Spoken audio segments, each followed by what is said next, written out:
Here comes the sun. Revelation 7, the day of his wrath. As we begin a study of Revelation 7, the day of his wrath, it might be well to see just exactly where we are in the structure of the book of Revelation. The breaking of the first 6 seals of Revelation chapter 6 brought us first to the white horse, a pure, virtuous church movement that went forth conquering and to conquer.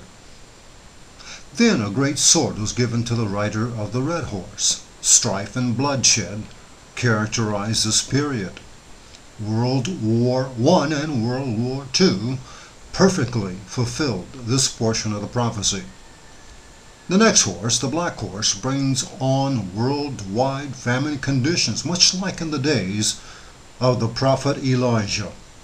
The black horse fixes us into prophetic history. We are right now living the history of the 4 horsemen of the apocalypse. The pale horse, or pestilence, follows next with persecution and signs on the earth and in heaven following in quick succession. And as the 7th and last seal opens, the Lord comes back to planet Earth. These are the 7 seals of the book of Revelation. A study of the structure of Revelation, however, reveals to us that there is an intermediate vision in chapter 7. Here there is a pause, an interlude, before going on to the 7th seal and on in the book of Revelation. Now this pause speaks of the sealing of spiritual Israel, the sealing of the 144,000. And it describes them in detail just before the 7th seal is open. This pause, with an intermediate vision, answers the question that Revelation 6:17 asks. For the great day of his wrath is come, and who shall be able to stand? The day of vengeance is soon to come with great and sudden destruction. But before that destruction comes, God's people in these last days must be sealed with the seal of the living God. And Revelation chapter 7 tells us who is able to stand in the great day of the Lord's wrath. The 144,000 are the ones who are sealed with the seal of the living God in our day. The 144,000 are able to endure the day of his wrath and to stand before the Son of Man at his coming. The study of the structure of Revelation reveals to us that there is an intermediate vision, a pause, that relates specifically to the sealing work of God. Just what is the sealing work? We'll soon know. There's a pause here in Revelation 7, an intermediate vision that answers the question about who shall be able to stand in these last days. But where does the sealing work fit into the events of Revelation chapter 6? And what does it mean to be sealed with the seal of God? How can we tell where we are in prophetic history? Friends, as we look at this intermediate vision, this pause, we can see that the sealing work is occurring during the 3rd seal, that of the black horse, of famine.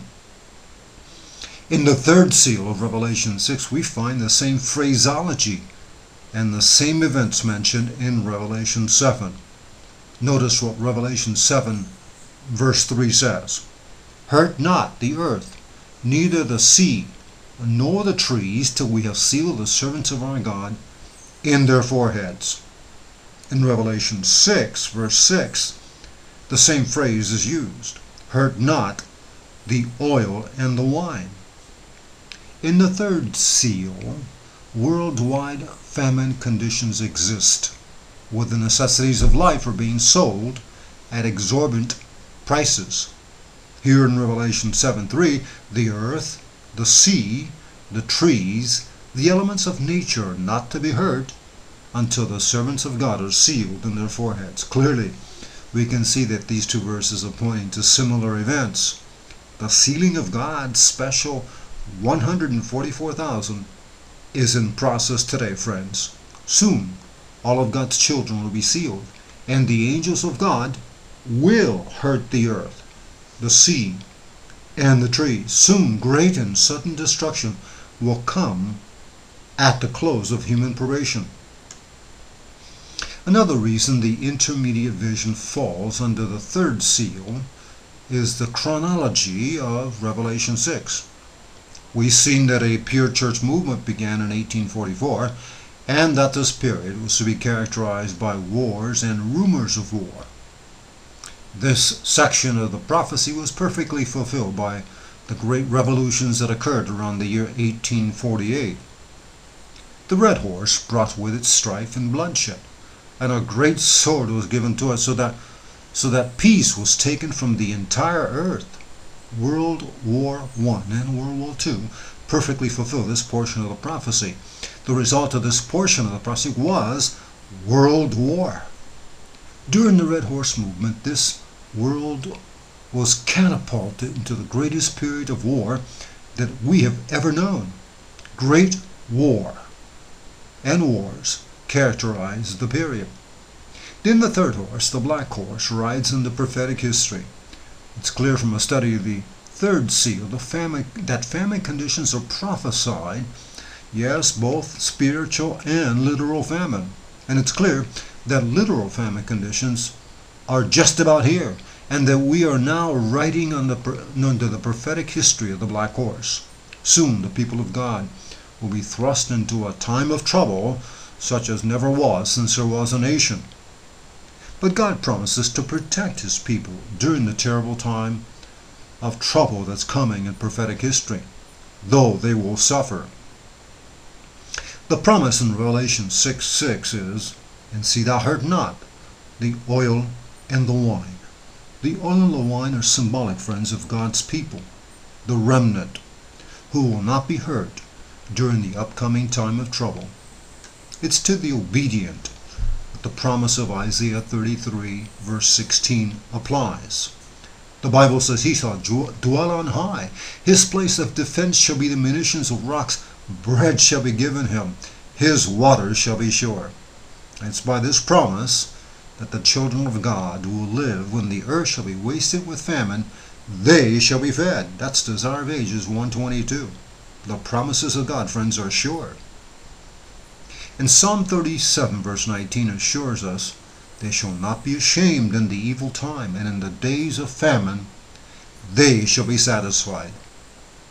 And it's to this time of distress that the prophet Habakkuk prophesied, as he was given special insight concerning this period. His words express the faith of the church during this time. Turn to Habakkuk chapter 3 verse 17.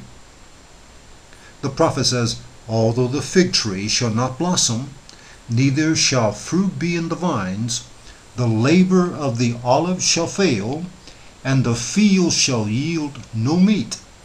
The flock shall be cut off from the fold, and there shall be no herd in the stalls. Yet I will rejoice in the Lord," the prophet says. "I will joy in the God of my salvation." But the context for Habakkuk is in the day of trouble, as verse 16 tells us. And this entire vision is associated with horses in verse 15. Surely, the 7th chapter of Revelation speaks of those who will not be hurt during the time of trouble that is coming. It speaks of a sealed people, God's people, the 144,000 who will endure terrible conflicts on their way to heaven. Friends, in Revelation chapter 7, the great day of his wrath has come, and who shall be able to stand?